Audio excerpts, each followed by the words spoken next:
That's Rockabye Baby on CRMK from Ray Thomas. And very hopefully we've sorted everything out now. All the little foibles and problems in the studio, so we will get cracking. Talking about the police again, you know. We're finished with the drinking now. Well, I don't know. Is there a lot more to say about it, really? You know, well, we haven't said what we think, have we? No. Well, all right, then. Go on then. I think Have you finished? I think it's a bad idea. Have you finished? Well, good. Because they're going to introduce it down here, aren't they? They think. Well, they think they might. It's going to come. I've got to say, I was amazed how cheap this booze was. I didn't know it was that cheap. Because I wouldn't buy that sort of stuff myself. Would you? Is it pretty bad? What? The cheap booze. Well, it's not cheap booze, is it? I mean, some of it was. I mean, you're getting like 4 cans of cider for about a quid or something. 25. No. So, who should actually be held responsible for this? Is it down to an individual, or is it the actual cost and what they're knocking it out for? Well, no, it's the individual, isn't it? I mean, because this has been bubbling along for a long time, because the Scottish whisky industry, which is huge in Scotland, obviously, I mean, they're kicking up against us now, because it means that their bottles of Scotch are going to cost considerably more. £13 more or something. Well, yeah, considerably more, you know, and that's going to really, really hurt their industry.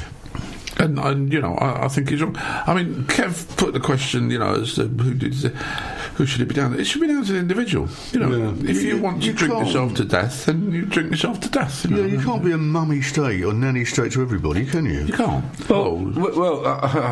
Unfortunately, that's what governments like to do, isn't it? I mean, the governments like control, whatever the flavour of government. It's getting more so. Whether it's left wing, right wing, or right down the centre, they all have the same thing in common. They like to control and manipulate. That's what the nature of the beast is. And I think we the indigenous population, this island that we live on, we get manipulated a lot. Well, and I don't think there's a lot of difference in some ways between us and North Korea in terms of the amount of manipulation that's tried on, particularly by the amount of advertising. It's a very different sort of manipulation, but look at the amount of advertising we're hit with on a day. People trying to mess with our heads, trying to get us to buy their products.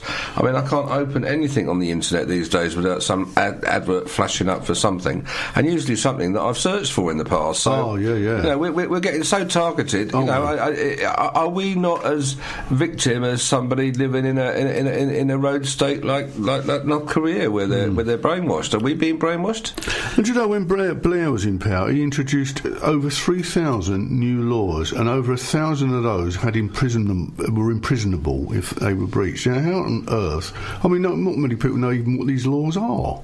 So how can you abide by them if you don't know what they are? I mean, instead of keeping the statute book smaller and more concise and sensible, he just kept introducing laws if something upset him. Yeah, but ignorance is no excuse in the eyes of the law. So, this is what they say. So they can catch you on just about anything. And if the law is designed for rich people, does this go back to what you're saying? Because whenever I've spoke to lawyers about going into litigation about anything, the first question is, how deep are your pockets? Because they say 9 times out of 10 when you go to any form of litigation, the person with the deepest pockets tends to win. No fee, no win, but you don't get any money when you win. We keep it all in fees. Indeed. What you got to say, Kev? Obviously, what the government are looking at here is that if we drink more, it's going to bring on more health problems. That is a strain on the national health. Yep. Now, once again, we can be really harsh here. If you want to drink yourself into a stupor, that's fine. Stay where you are. If that's self-inflicted, you go to the bottom of the queue. It's fairly easy. And those where afflictions and so on come along just because that's the way it is, then you jump to the top of the queue. That's very easy. I think you alluded to it a little bit earlier, Mike. Would it be an issue of taxes as well on this, would it? By raising the price, they're going to get a load more in taxes and VAT. So there wouldn't be an issue there, would there? It could I wonder, there is another way of looking at this, because I don't think that actually putting 50p tax on anything is going to change human behaviour very much. I just think it's going to make the poor poorer. Yeah, and I think exactly what I said in the beginning. Yeah. So we agree on that. The only way to do it is through education. If you want to change people's But you're never going to educate them, are you? Going on to Kevin's point, that, all right, if you drink yourself stupid and then go to A&E or whatever, then you should be put to the bottom of the queue. But that isn't really right, because at the end of the day, if you are an alcoholic, it's a problem. It's an illness. It's a disease. It is. It's exactly the same as if you've got lung cancer or breast cancer or anything. But we live in a wonderful country where we actually pay taxes, and actually the amount of tax that the government gets from alcohol more than compensates for the little bit of money they've got to spend on one or two of the victims as a byproduct. Well, in the greater scheme of things, it's the same as smoking. I would say that the drinkers contribute enough to be able to pay for A&E. No, this is. That may be fair enough, but it is self-inflicted, isn't it? It is unnecessary. Yeah, no, it doesn't have to happen. And I like a drink as much as anybody. Hang on. It's not. Yeah, because we've got to talk about that later on. Bob, remind me as my secretary. Yes. Remind me about Christmas lunch, the Grumpy's lunch. But you see, I mean, my brother was an alcoholic, for instance, and he died a few years ago, and he was 6 years younger than me. But he didn't die of alcoholism. But he had a problem with it, and he did give it up allegedly for about 8 years before he actually passed away from cancer. But it's a disease, and it's something. It's a little bit like being gay. If you're born and you're gay, you don't develop and become gay. You're born. It's in your genes. It's keep it in your genes, I say. Well, that's the trouble. A lot of them don't, do they?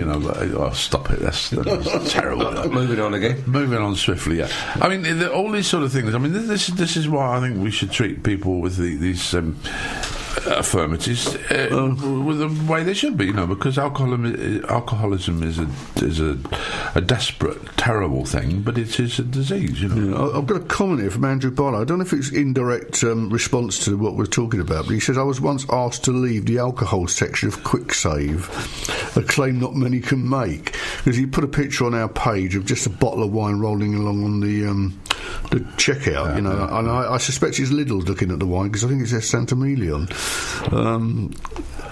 But there's been quite a lot of comments about it. Yeah, I mean, thank you for sending the comments in as well. We do appreciate them, and we will put them out. But it's just one of those sort of I don't know. It's going back to this nanny state, isn't it? Well, this is it. I mean, is it because the government like to try to think that they're doing something? To appease people, I don't know. Well, no, because nobody. I mean, if they wanted to appease people, they would make a bottle of Scotch £1. Yeah. Well, but they're not going to do that, are they? Well, of course they're not. Yeah. But if you look at, look at countries like France, where the kids are brought up to drink wine. Yeah, quite rightly too. Quite rightly and properly and sensibly. Yeah, put water in it. Don't have Sunday lunchtime or whatever. I mean, but the French are a very family-orientated nation. When they have a bank holiday or whatever, the whole family, uncles, aunts, cousins, nephews, nieces, grandparents, great-grandparents, the whole family goes out somewhere. But as we said on a previous show, you never see the French on a Sunday. Nowhere to be found. Even on weekdays, they're nobody to be found. So probably they're drinking so much wine, they've got to go home and sleep it off.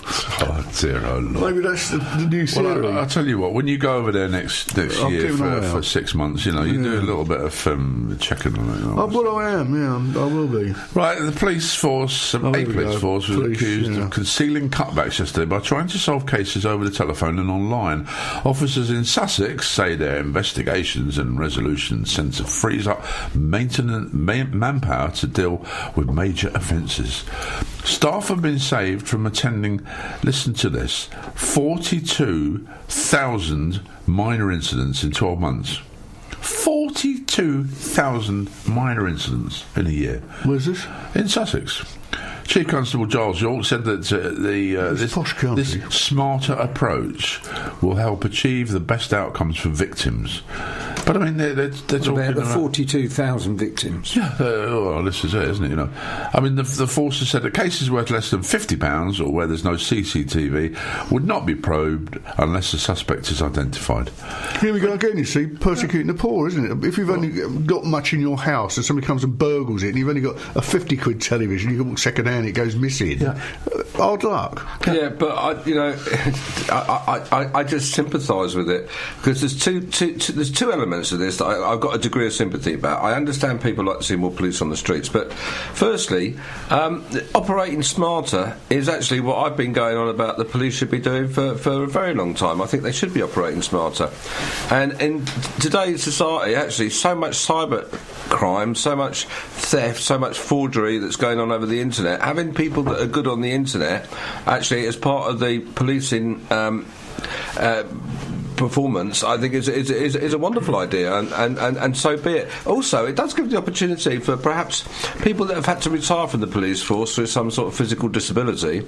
It perhaps gives them another opportunity at a career path, because it doesn't require any great physical dexterity to actually work on a computer. So it gives sort of the disabled people an opportunity to be members of the police force. We got one at Luton, and he was a beat copper, but he lost his leg in a car accident, and he works in the office now. Yeah, so I think that's a good thing, and I think I argued so much that actually we need to deploy police resources on the internet, because actually that's where the majority of crime. Well, I think they've got to have a separate unit, haven't they, and members in each police force, I think, that can handle this and work together. You could have a separate unit, that's okay, but it's actually coming out the same budget, and that's the problem. That's the problem they've got. And I can sympathise a little bit with chief constables all over the country. Yeah. They're getting squeezed on budget when their costs are going up, because actually the cost of having a smart person behind a computer is not cheap. No. That's a very good point, Al, okay? But what I'm going to say is this. If there is more cybercrime, why should we sort of take away people dealing with real lives, if you like, face to face, to sit in an office and sort that out? We should be looking to increase that level, and they're very good points about maybe retired policemen or disabilities and all this, and that's great. But the thing is, 42,000 minor crimes in this example. Now, those 42,000 minor crimes, a fair proportion of them will be done by someone burglaring somebody else. Now, that is a very personal invasion of their privacy in their own house, for example. Mm-hmm. And that cannot be overlooked. It should not be overlooked. And therefore, as far as I'm concerned, yes, we do need more police. We need to look into those, because we're being cast adrift. The man in the street, the person who's got his own castle, is being cast adrift here. And it is on the internet, yes, it is a little bit of an invasion of privacy and your personal stuff.